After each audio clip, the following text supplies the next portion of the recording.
Every small town has its share of ghost stories. In Staten Island, New York, parents whispered warnings to their children about Cropsey, a sinister figure who roamed the woods, snatching kids who wandered too far from home. What began as a tale to keep children safe would evolve into something far more terrifying, a legend rooted in horrifying reality. In the heart of Staten Island stood the Willowbrook State School, a facility meant to care for children with disabilities.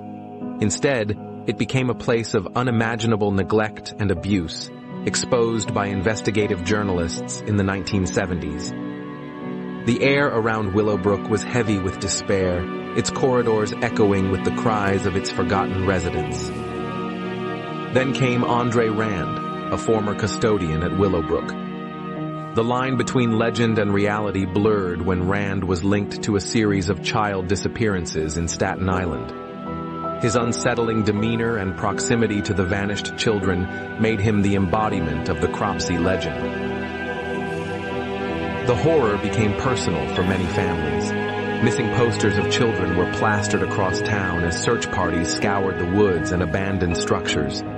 Each discovery, or lack thereof, brought both fear and heartbreak. Andre Rand was eventually arrested and convicted for the kidnappings of 2 children. Though direct evidence was scarce, his disturbing past and suspicious activities cemented his reputation. For Staten Island residents, the myth of Cropsey was no longer a ghost story. It was horrifyingly real. Decades later, the Cropsey legend still haunts Staten Island. Is it a cautionary tale, or does it serve as a reminder of the darkness that can hide in plain sight? For some, the story will always be a terrifying mix of myth and reality.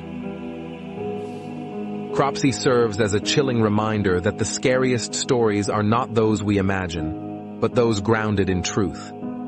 Sometimes the monsters are all too real, hiding in the shadows of our communities.